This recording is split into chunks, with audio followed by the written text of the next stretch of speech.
बिल्कुल ऐसा paper board exam में आने वाला है आप लोगों का। क्वेश्चन नंबर 1 क्या बोल रहे हैं बच्चों कि निम्नलिखित में से कौन सा सहअभाज्य संख्याओं का युग्म है।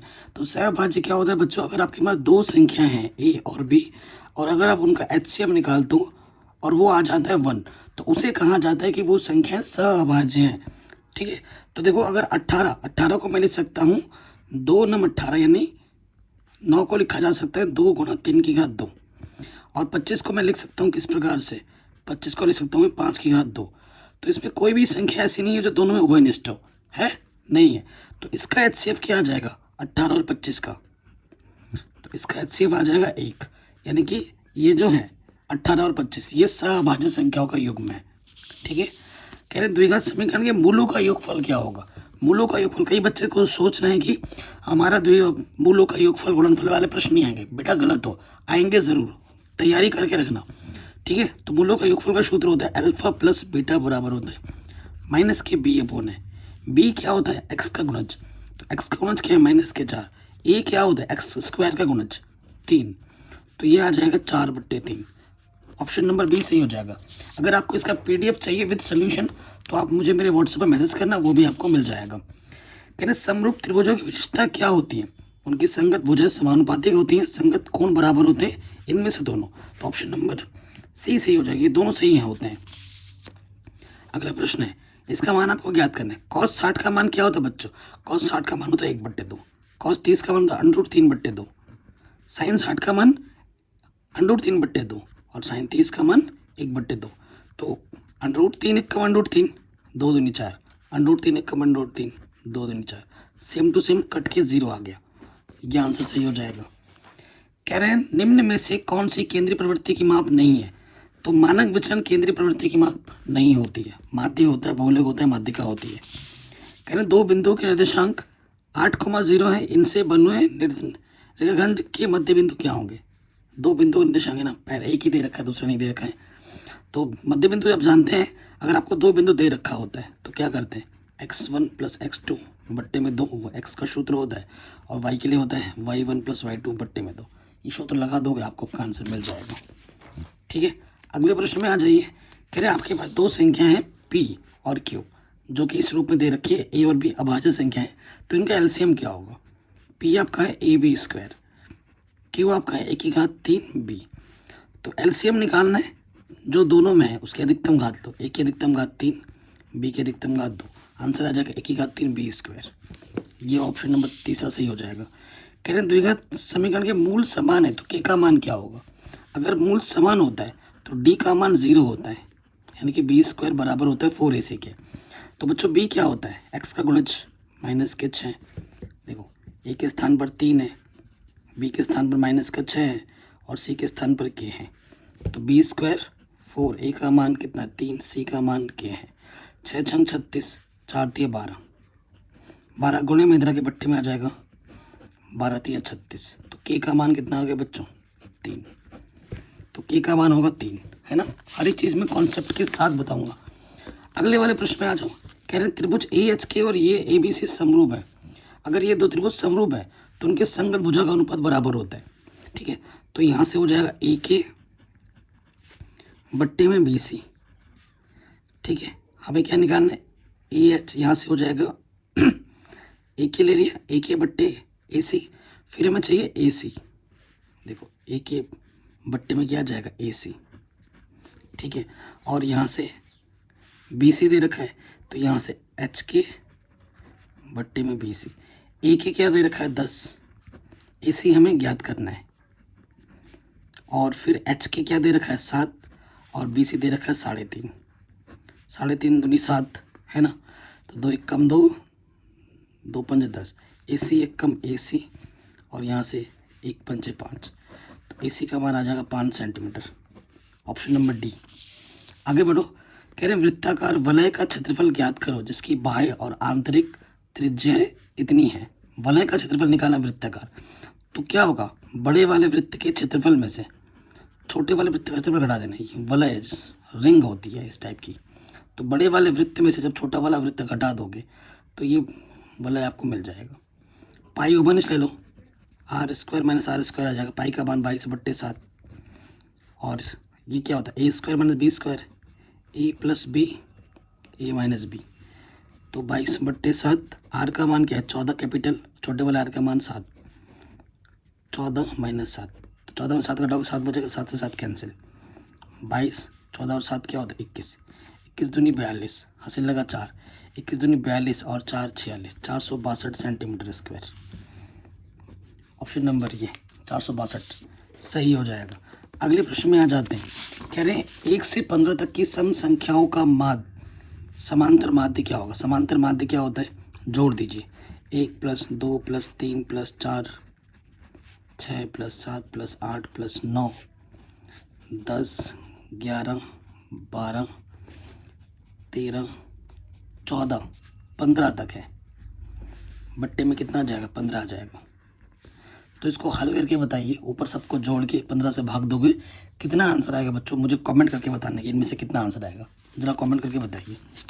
ठीक है, अगले प्रश्न में आ जाते हैं, कहने एक वृत्त का परिमाप एक वर्ग के परिमाप के बराबर है। ये एक वृत्त है और ये वर्ग है। ठीक है, मैंने वृत्त की त्रिज्या r मान ली और वर्ग की भुजा a मान ली। इसका जो परिमाप है 2πr, इसके परिमाप 4 गुणे भुजा इसके बराबर है। तो यहाँ से देखो बच्चों r का मान क्या आ जाएगा, अगर निकालना चाहूँ 2 दूनी 4, ये 2 गुणे में इधर के बट्टे में आ गया a का मान r के पदों में आ गया। तो इनके क्षेत्रफलों का अनुपात निकालना। इसका क्षेत्रफल क्या होता है πr², इसका होता है भुजा का वर्ग।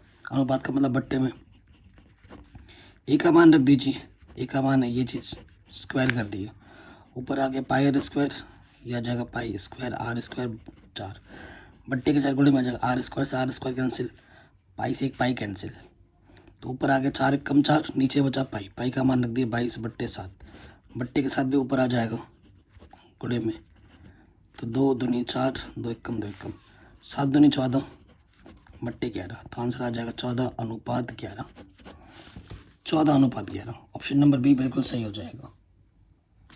ठीक है, अगले प्रश्न में आ जाइए, कह रहे हैं भुजा 6 सेंटीमीटर वाले एक वर्ग के अंतर्गत, एक आपके पास वर्ग है, ठीक है, इसके अंतर्गत मतलब अंदर एक क्या है बच्चों, वर्ग के अंतर्गत खींचे जा सकने वाले वृत्त का क्षेत्रफल।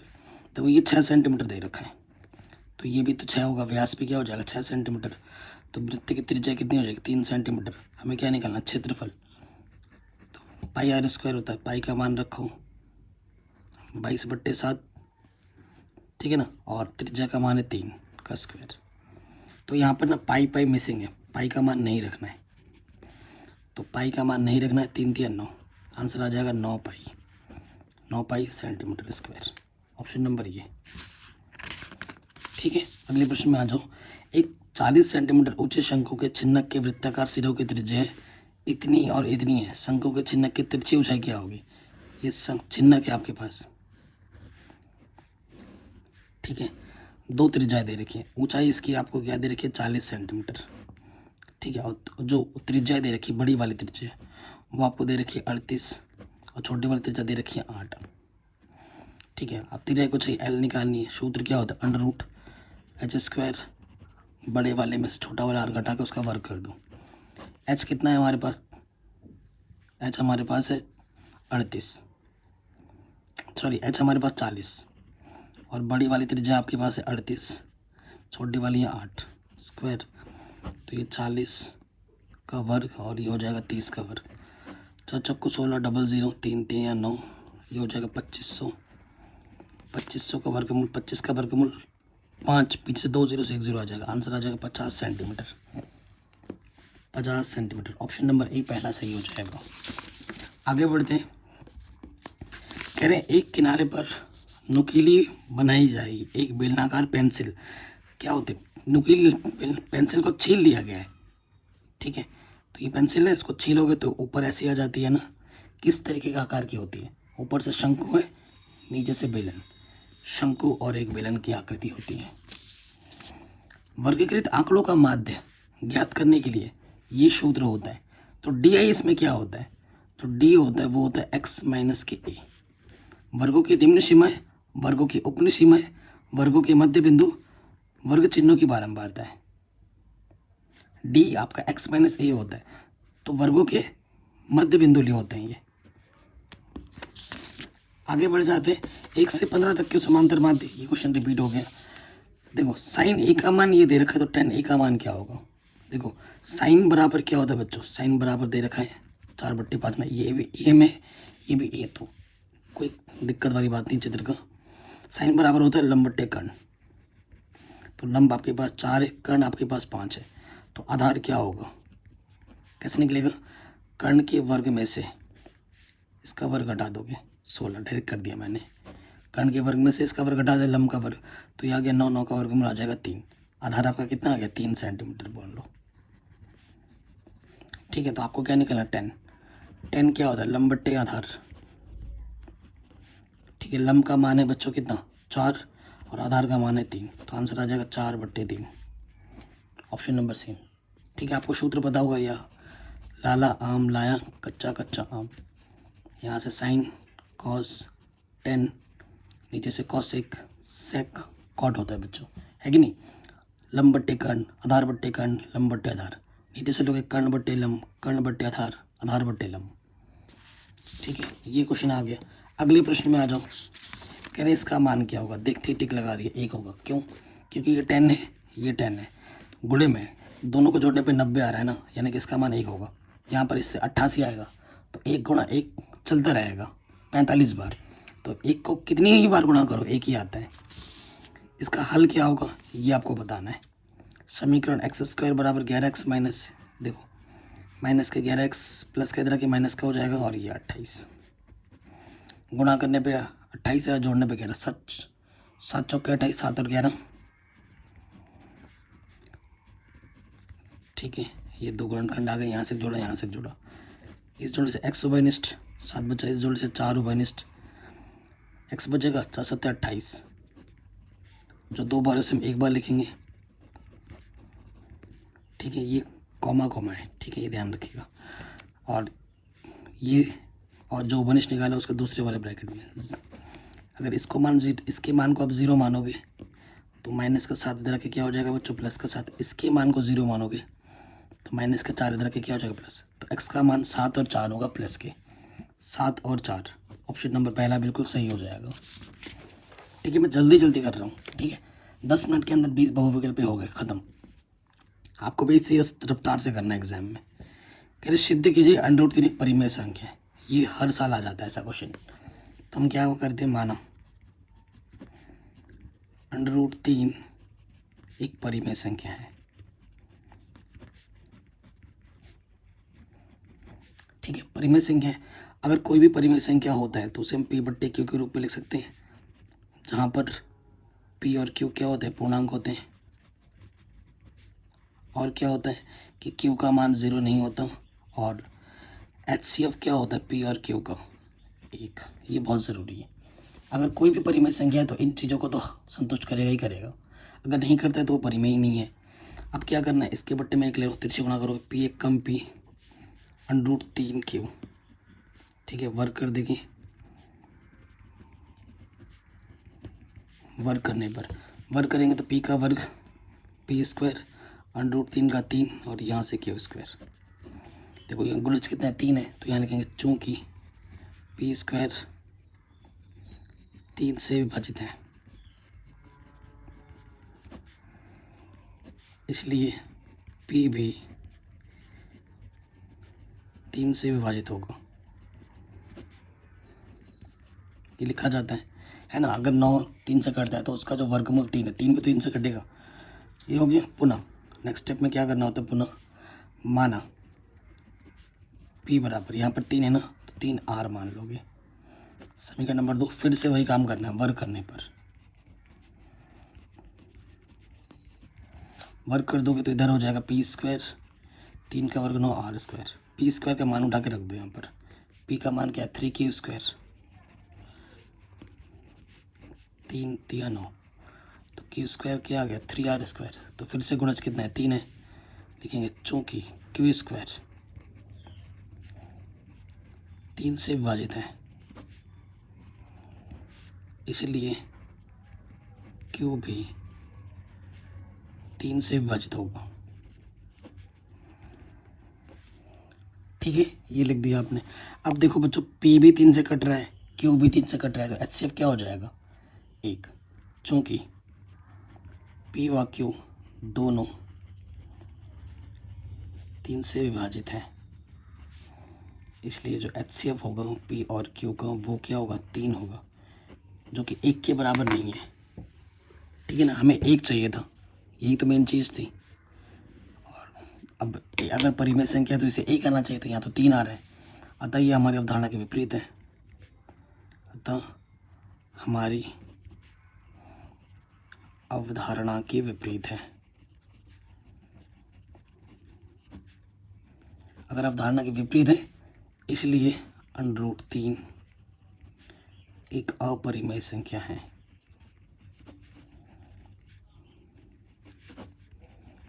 इस तरीके से लिखा जाएगा, चाहे √3 हो, √2, √5, √7 कुछ भी हो, इसी तरीके से ही करेगा, इससे शॉर्टकट कुछ भी नहीं होता। अगला क्वेश्चन है, ए का मान ज्ञात कीजिए जिसके लिए ये जो निकाय है और ये जो निकाय है इसके अपरिमित रूप से अनेक हल है। ठीक है, सॉल्यूशन पे आ जाएंगे। दिया है हमें क्या दे रखा है बच्चों, जो समीकरण दे रखा है उसको हम लिख लेंगे पहले। ये पहला समीकरण है और दूसरा है ये अपरिमित रूप से अनेक हल बोला है, यहाँ लिखेंगे प्रश्नानुसार अपरिमित रूप से अनेक हल के लिए। कंडीशन क्या होती है अनेक हल के लिए, समपाती रेखा होती है, तीनों बराबर होते हैं, A1/A2 बराबर होता है B1/B2 बराबर होता है C1/C2। A1 क्या है, x का गुणज A, यहाँ A2 कितना है 8, B1 y का गुणज 2, B2 कितना है A, C1 कितना प्लस का 2 इधर आके माइनस का 2, C2 कितना प्लस का 4 इधर आके माइनस का 4 हो जाएगा। स्टार्टिंग के तो बराबर ले लो, जब A/8 बराबर 2/A, तो A गुणा A 1 की घात 2, 8 दूनी 16, वर्गमूल निकालेंगे 16 का, तो A का मान क्या आ जाएगा ±4। ठीक है, कोई दिक्कत बच्चों नहीं होनी चाहिए। हो गया, अगले प्रश्न में आ जाए, बहुत ही शानदार और इम्पोर्टेंट क्वेश्चन है। कह रहे चित्र में PS/SQ बराबर है PT/DR, यानी कि ये वाली रेखा इसके क्या हो जाएगी, ठीक है, समांतर हो जाएगी। और ये चीज़, ये वाला जो एंगल है इस वाले एंगल के बराबर दे रखा है। सिद्ध कीजिए कि ये एक समद्विबाहु त्रिभुज है। समद्विबाहु के लिए मुझे दोनों भुजा बराबर दिखानी पड़ेगी। ठीक है, सॉल्यूशन पे आ जाते हैं। दिया है, क्या दिया है, PS/SQ बराबर है PT/DR। ठीक है, अतः प्रमेय 6.2 से अगर अनुपात बराबर है तो ये तभी हो सकता है जब ये रेखा इसके समानांतर हो, तो ST समानांतर हो जाएगा QR के। अगर ये रेखा इसके समानांतर है तो यहाँ पे जो कोण होता है यहाँ पे भी वही कोण होता है। ठीक है, अतः कोण PST जो होगा वो किसके बराबर हो जाएगा, PQR के। ठीक है, समीकरण 1 के। और हमें दिया भी है कि जो PST कोण है वो किसके बराबर है, PRQ के बराबर है। ये भी PST है, ये भी PST है, दोनों की तुलना कर दोगे समीकरण 1 तथा 2 से तुलना कर देंगे। जैसे तुलना करेंगे ये चीज़ इसके बराबर आ जाएगी, जो PQR है वो बराबर आ जाएगा कोण PRQ के। ठीक है, मतलब ये वाला जो कोण है और ये वाला जो कोण है वो आपस में बराबर आ गए। ठीक है, Q कोण R के बराबर आ गया और एक ही आधार पर है, कक्षा 9 में पढ़ा है। अतः जो PQ बराबर हो जाएगा PR के, PQ बराबर हो जाएगा PR के। एक त्रिभुज में दो भुजा आपने बराबर दिखा दी, अतः यह समद्विबाहु त्रिभुज होगा। यही आपको प्रूफ करना था। ठीक है बच्चों, आराम से हो गया, कोई दिक्कत नहीं। अगले प्रश्न में आ जाइए। कह रहे एक 60 सेंटीमीटर ऊंचे शंकु के छिन्नक के वृत्ताकार सिरों की त्रिज्या 40 सेंटीमीटर और 6 सेंटीमीटर है। शंकु के छिन्नक की तिर्यक ऊंचाई ज्ञात कीजिए। बहुत ही आसान सा प्रश्न है, ऐसा क्वेश्चन अभी MCQ में भी आया था। ठीक है। 40 सेंटीमीटर ऊंचे शंकु है, शंकु का छिन्नक है, ये छिन्नक में बना कर दिखाता हूँ। चित्र बना सकते हो तो बनाओ एग्जाम में, उससे इंप्रेशन अच्छा पड़ता है। ठीक है, ये ऊंचाई है, आपको ऊंचाई दे रखी है 60 सेंटीमीटर, जिसे हम एच से प्रदर्शित करते हैं। 60 सेंटीमीटर दे रखा है। ये बड़ी वाली त्रिज्या कैपिटल आ रहा है और ये छोटी वाली त्रिज्या स्मॉल आ रहा है। आपको तिरे को चाहिए एल की गणना करनी है। बड़ी वाली त्रिज्या क्या दे रखी है 40 सेंटीमीटर, छोटी वाली त्रिज्या दे रखी है 6 सेंटीमीटर। ठीक है, चूँकि देखो आप जानते तिरे को चाहिए एल बराबर क्या होता है h square r minus r square. H कितना है 60 वर्ग, आर कितना है 40 माइनस 6, 60 का वर्ग 6 छंग 36, पीछे डबल ज़ीरो, यहाँ से क्या आ जाएगा 36, नहीं 36 क्यों बोल रहा हूँ 34। ठीक है, वर्ग कर देंगे 34 गुणा 34, 4 चौको 16, हासिल लगा 1, 4 3 12 और 1 13, 3 चौके 12, 3 3 और 1 10, 6 3 2 5 1 1 1156। ठीक है, 3600 प्लस एक बार रीचेक कर लें। 4 चौको 16, हासिल लगा 4 3 12 और 1 13, 3 चौके 12, हासिल लगा 1, 3 3 9 और 1 10। ठीक है, 6 5 1 1 1156। ठीक है, रीचेक ज़रूर कर लिया करो तुरंत। 6 और 5 0 5 सॉरी 6 और 0 6 क्या बोल रहा हूँ 5 और 0 5, 1 और 6 7 और 1 और 3 4। ठीक है, वर्गमूल निकालना है 47 56 है। यहाँ पर भाग विधि लगाते हैं, पीछे जोड़ा बनेगा तो 6 छंग 36, 7 7 49 ज़्यादा हो जा रहा है, 6 छंग 36 घटाएंगे तो यहाँ से 1 बचा, यहाँ से 1 बचा, ये 56 यहाँ आ जाएगा। 6 का डबल 12। ठीक है, 6 का डबल 12, 6 छंग 36, कुछ भी लिखोगे यहाँ पर 120 के आसपास अब बन रहा है ना, 88 64। ठीक है, सोचते रहो 88 64, 9 9 81, 9 बार तो जाएगा ही जाएगा। ठीक है, 9 बार करके देख लेते हैं। 1200 के आसपास 9 बार चला जाएगा। 9 9 81, हासिल लगा 8, 9 दूनी 18, 18 और 8 26, हासिल लगा 2, 9 एक कम 9 और 2 11। ज़्यादा हो जा रहा है, देख रहा 9 बार ज़्यादा हो जा रहा है। 9 बार नहीं जाएगा, 8 बार जाएगा। ऐसे आइडिया लगता है, हम भगवान थोड़ी ना है। 88 64, हासिल लगा 6, 8 दूनी 16, 16 और 6 22, हासिल लगा 2, 8 एक कम 8 और 2 10। ठीक है, यहाँ पे 2 बचा, 5 में से 2 घटाएंगे 3 बचा। ठीक है, तो 68 दशमलव कुछ आएगा। ठीक है, यहाँ पर तुम और 0 बढ़ा सकते थे तो ये 0 यहाँ आ जाता। ठीक है, तो 68 दशमलव कुछ आएगा, देख लेना दशमलव में करके, या फिर अगर गुणनखंड करते तो वैसे भी निकाल सकते थे, जो आपको सही लगे। ठीक है, अगले प्रश्न में आ जाइए। कह रहे हैं गुणनखंड विधि द्वारा द्विघात समीकरण के मूल ज्ञात कीजिए। द्विघात समीकरण के क्या करने, मूल ज्ञात करने गुणनखंड विधि द्वारा। जिस विधि से बोला जाए उसी विधि से ही करना है, किसी दूसरी विधि से करोगे नंबर नहीं मिलेंगे। सो देखो, सबसे पहले यहाँ पर है 3x स्क्वायर माइनस के 2 अंडर रूट 6 x प्लस के 2। आपको पता है इन दोनों संख्याओं को लेना होता है। ऐसे दो संख्या लेनी है जिनको गुणा कर रहे तो 3 दूनी 6 और जोड़े तो 2 अंडर रूट 6, अंडर रूट 6 और अंडर रूट 6। इनकी गुणा करोगे तो 6 आ जाएगा और जोड़ोगे तो 2 अंडर रूट 6 आएगा। संख्याएँ में मिल गई तो हमें वो संख्या क्या मिली, under root 6x plus under root 6x। जब भी माइनस हो ब्रैकेट लगा के माइनस को रखना, माइनस अंदर गुणा करेंगे, यहाँ से जोड़ा यहाँ से जोड़ा तो देखो 3 को हम लिख सकते हैं अंडर रूट 3 गुणे अंडर रूट 3। अंडर रूट को 6 को लिख सकते हैं हम अंडर रूट 2 गुणा अंडर रूट 3 लिख सकते हैं। तो यहाँ से अंडर रूट 3 ओवरनिस्ट है तो यहाँ से बच जाएगा, और x भी ओवरनिस्ट है तो यहाँ से बचेगा अंडर रूट 3x और 6 से √3 बाहर निकाला तो क्या बचेगा √2।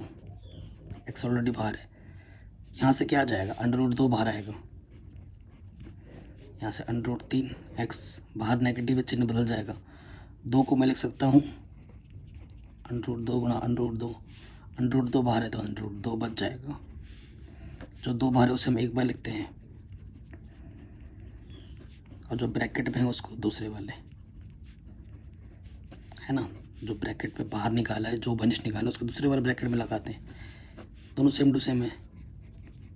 यदि √3x माइनस √2 बराबर 0, तो ये माइनस की तरह के प्लस का हो जाएगा और ये जो घोड़े में इधर के बट्टे में आ जाएगा, ये भी वही आ जाएगा। तो दोनों जो रूट्स के मान है, दोनों मूलों के मान हमें √2 बट्टे √3 मिल जाएगा। कोई दिक्कत नहीं होनी चाहिए। कह रहे घन का आयतन इतना है, इसका संपूर्ण पृष्ठ क्षेत्रफल ज्ञात कीजिए। घन आपके पास है। घन क्या होता है? जिसकी लंबाई, चौड़ाई, ऊंचाई तीनों समान होती हैं। इसकी भुजा मैंने क्या मान ली? ए मान ली। ठीक है, तो दिया क्या है हमें? दिया है घन का आयतन। क्या दे रखा है हमें? 1 3 3 1। तो घन का आयतन होता है भुजा की घात 3, 1 3 3 1। तो इसको मैं लिख सकता हूँ 11 की घात 3। 3 से 3 हट जाएगा, ए का मान आ जाएगा 11। भुजा मान मिल गया। अब हमें क्या निकालना है? अतः घन का संपूर्ण पृष्ठीय क्षेत्रफल, जो सूत्र होता है 6a²। 6a हमारे पास क्या है? 11 की घात 2, 121, 6 कम 6, 6 दूनी 12, हासिल लगा 1, 6 कम 6 और 1 7, 726 सेंटीमीटर स्क्वायर। ये हमें हमारा आंसर आराम से मिल जाएगा। अगले प्रश्न में आ जाते हैं। नेक्स्ट प्रश्न क्या बोल रहे हैं? 2 क्रमागत धनात्मक पूर्णांक ज्ञात कीजिए जिनके वर्गों का योग 365 हो। ठीक है, सॉल्यूशन पे आ जाओ। माना धनात्मक क्रमागत पूर्णांक क्या है? एक x है, दूसरा x+1 है। प्रश्नानुसार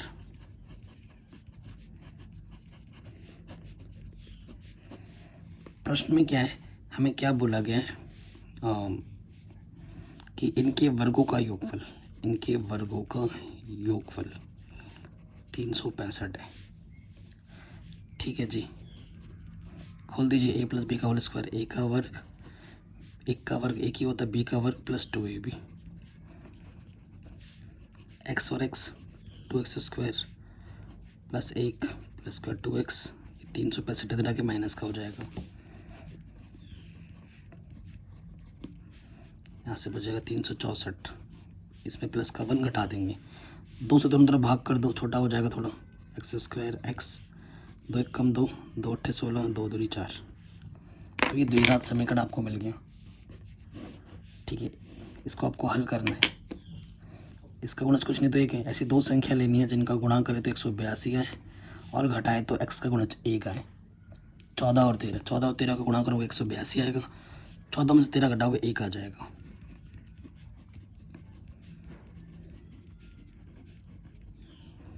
ठीक है, यहाँ से एक जोड़ा, यहाँ से एक जोड़ा। पहले जोड़े से x उपनिष्ठ, x² से x निकालेंगे बाहर तो x बचेगा और यहाँ से 14, 13 का भागा चला जाएगा। 13 निकालेंगे बाहर, यहाँ से x बचेगा।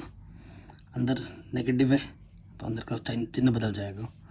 13 1 कम 13, 5 बचा 13 चौके 52। 2 बार सेम टू सेम आया, यानी कि आपने बिल्कुल सही किया है। जो उपनिष्ठ निकालो उसको दूसरे वाले ब्रैकेट में डाल देते हैं।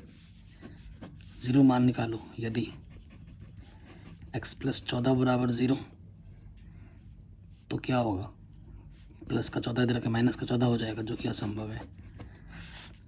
यहाँ से लेंगे क्योंकि धनात्मक बोला ना, विषम संख्या नहीं ले सकते। यदि x - 13 बराबर 0 तो माइनस का 13 इधर के प्लस का 13 हो जाएगा आंसर। यानी कि जो प्रथम संख्या होगी वो 13 होगी और द्वितीय संख्या 13 में एक जोड़ोगे 14 हो जाएगी आंसर। कहीं पे कोई डाउट दिक्कत हो वीडियो को दोबारा देखें। अगले प्रश्न में आ जाते हैं। कह रहे बिंदु -4,6 बिंदु इसको और इसको जोड़ने वाले रेखाखंड को किस अनुपात में विभाजित कर दिए, ये आपको ज्ञात करना है। सॉल्यूशन में आ जाओ। आपके पास ए बी एक रेखाखंड है, ये ए है, ये बी है, और एक बिंदु है यहाँ कहीं पर, मान लेते हैं वो बिंदु पी है -4,6। किस अनुपात में इसको तोड़ दिए, यहाँ से लेकर यहाँ तक का M1 और यहाँ से लेकर यहाँ तक M2। मान लेते हैं कि इसे M1 अनुपात M2 में व्यक्त कर दिए, और वही अनुपात आपको निकालना है। ये x1 है, ये y1, ये x2 है, ये y2 है। तो यहाँ लिख देंगे विभाजन सूत्र से।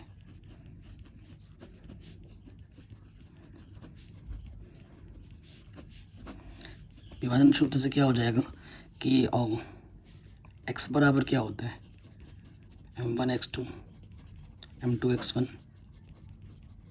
M1 + M2। ठीक है, तो x का मान हमारे पास है -4, x y वो है कि नहीं।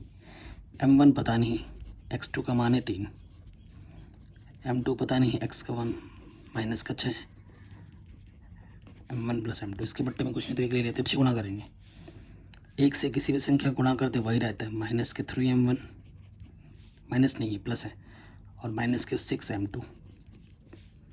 -4 से गुणा करो, -4M1 -4M2। M1 को एक तरफ लाओ, -4 इधर आके प्लस का हो जाएगा, और -6 इधर आके +6 हो जाएगा। 7M1 2M2। M2 गुणे में इधर के बट्टे में आ गया, ये 7 गुणे में इधर के बट्टे में आ गया। बट्टे का मतलब ही होता है अनुपात। तो किस अनुपात में व्यक्त कर रही है इसको, 2:7 में। ये आपको आपका आंसर मिल जाएगा, मोस्ट इंपॉर्टेंट है। अगला क्वेश्चन क्या बोल रहे हैं, त्रिज्या 4.2 सेंटीमीटर वाले धातु के एक गोले को पिघलाकर 6 सेंटीमीटर त्रिज्या वाले एक बेलन के रूप में डाला जाता है। बेलन की ऊंचाई आपको ज्ञात करनी है। ठीक है, देखो बच्चों, आपके पास क्या है ना, एक धातु का गोला है, ये गोला है आपके पास। ठीक है, ये आपका गोला है। इस गोले को पिघलाकर आपको एक क्या बनाना है, बेलन बनाना है। ये है आपका बेलन।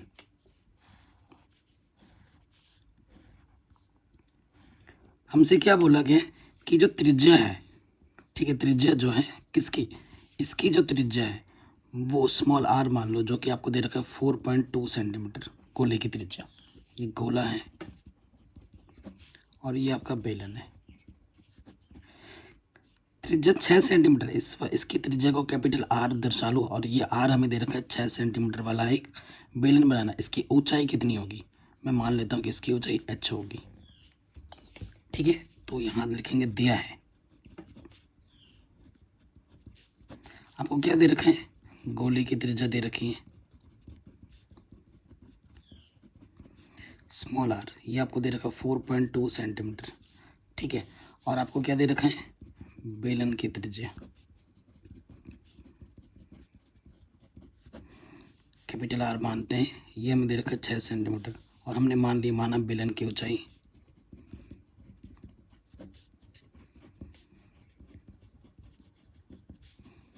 कैपिटल H है।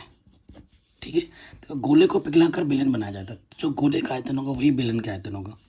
चूंकि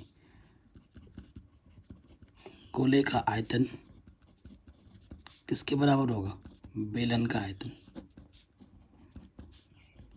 सीधी सी बात है, गोले का आयतन का सूत्र होता है 4/3 πr3, और इसका होता है πr²h। ठीक है, πr²h, पाई से पाई कैंसिल, 4/3, r का मान क्या 4.2, और इधर r का मान है 6 × 6। 6 गुणे में इधर क्या हो जाएगा बच्चों, बट्टे में आ जाएगा। ये 4 ऊपर है 4.2, h का मान आपको ज्ञात करना है। देखिए 2 दूनी 4, 2 3 2 3 3 से काटोगे, 3 1 कम 3 चौके 12, 3 1 कम 3 चौके 12, 3 1 कम 3 चौके 12। तो 1.4 गुणा 1.4, इसको गुणा करेंगे 196 का दशमलव एक स्थान के बाद। ठीक है ना, अब 196 को गुणा कर देना है 14 से, तो ये होता है 196 के जब 14 से गुणा करोगे तो 2744 आएगा। दशमलव कितने स्थान के बाद आएगा? 1, और यहाँ से 3 स्थान के बाद, तो h होगा 2.744 इतना सेंटीमीटर। ये आपको आपका आंसर मिल जाएगा। कोई दिक्कत परेशानी हो तो वीडियो को एक बार दोबारा देखें। अगले प्रश्न में आ जाते हैं। निम्नलिखित 35 नगरों की साक्षरता दर दर्शाई गई है। माध्य साक्षरता दर निकालनी है आपको। ये आंकड़ा दे रखा है, आपको माध्य निकालना है। एक्चुअली किसी विधि का उल्लेख नहीं किया है, और किसी भी विधि से आप कर सकते हैं। किसी विधि का उल्लेख यहाँ पर नहीं किया गया, तो करते हैं हम यहाँ पर।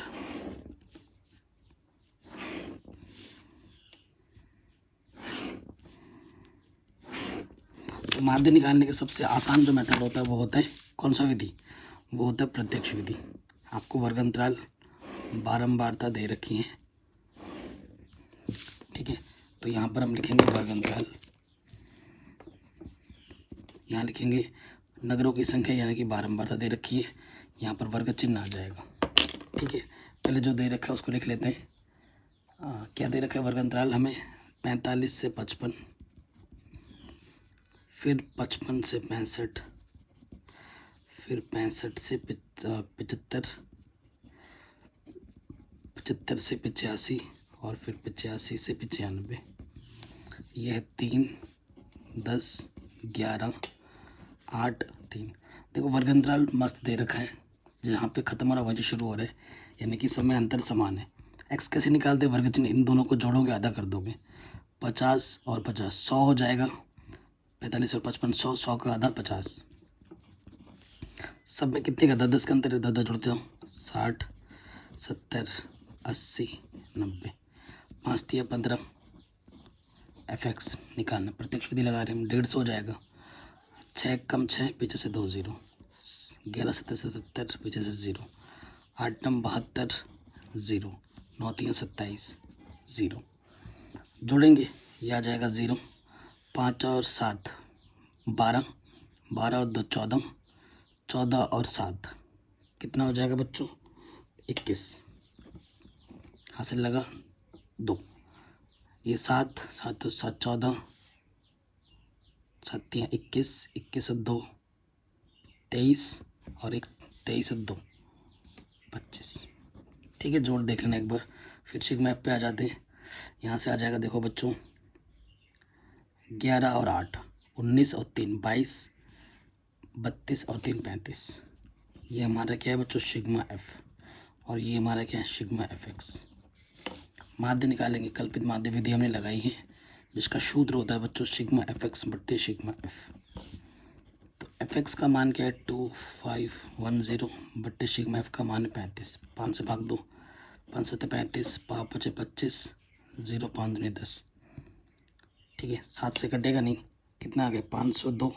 इसको हमें भाग देना है 7 से, तो 7 7 49। ठीक है, 12 हो गए, 7 कम 7, दशमलव के 2 स्थान तक ले लेता हूँ, 71.71। ये हमें हमारा आंसर मिल जाएगा। ठीक है, कोई दिक्कत नहीं। अगले प्रश्न में आ जाते हैं। प्रश्न क्या बोल रहे हैं कि दो संख्याओं के वर्गों का अंतर 180 है। छोटी संख्या का वर्ग बड़ी संख्या का 8 गुना है। दोनों संख्याएं ज्ञात कीजिए। सॉल्यूशन पे आ जाओ। माना बड़ी संख्या हमने x मानी, तथा छोटी संख्या हमने क्या मानी? y। प्रथम शर्तानुसार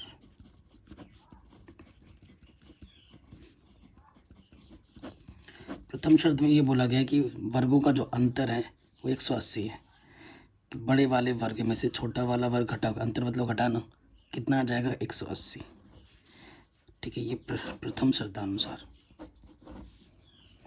फिर आ जाओ नेक्स्ट क्या है? द्वितीय शर्तानुसार।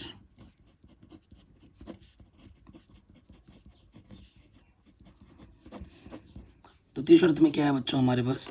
कि बोला गया है कि छोटी संख्या का जो वर्ग है बड़ी संख्या का 8 गुना है। बड़ी संख्या x है, उसका 8 गुना है।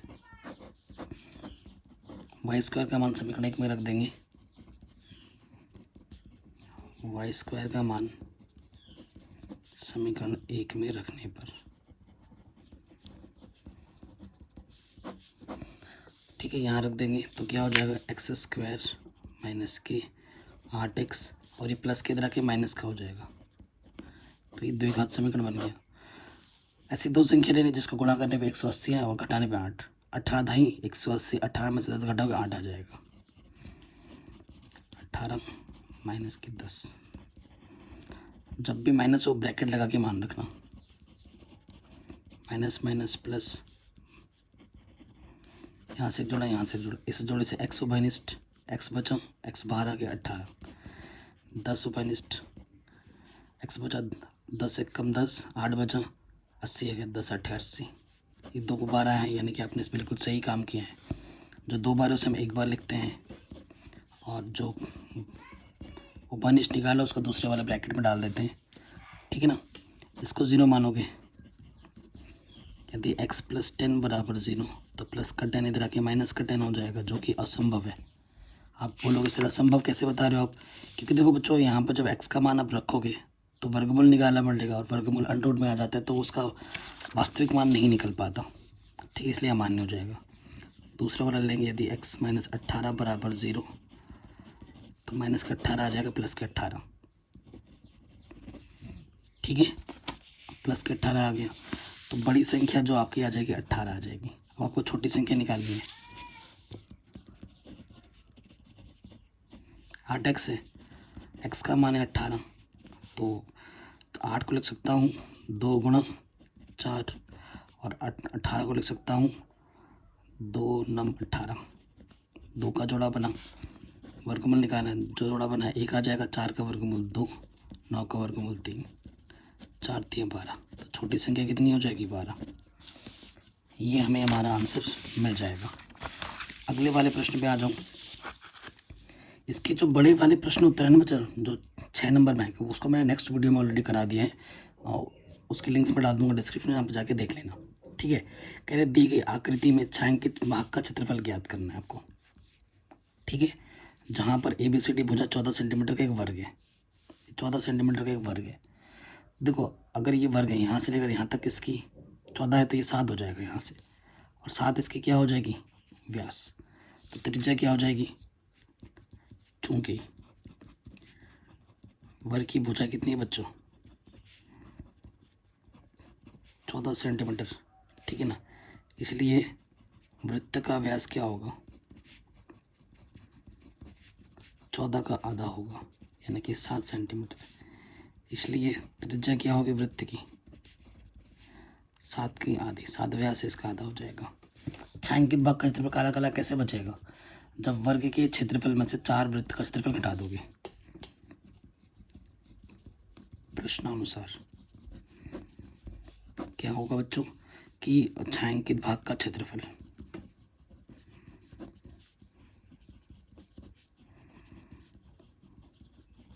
वो कैसे मिलेगा, वर्ग का क्षेत्रफल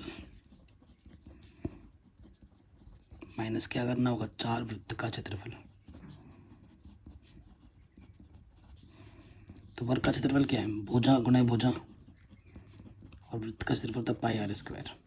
भुजा है 14 गुणे 14, 4 पाई का मान 22/7, आर का मान 7/2, 7/2, 2 दूनी 4, 4 से 4 कटा, 7 से 7 कटा, 14 गुणा 14 196, 22 7 154, घटाओगे तो 42 आ जाएगा, 42 सेंटीमीटर स्क्वायर। बाकी इसके आगे के क्वेश्चन मैंने ऑलरेडी करा रखे हैं, जिसके लिंक्स मैं डाल दूंगा डिस्क्रिप्शन पे, जाके देख लेना।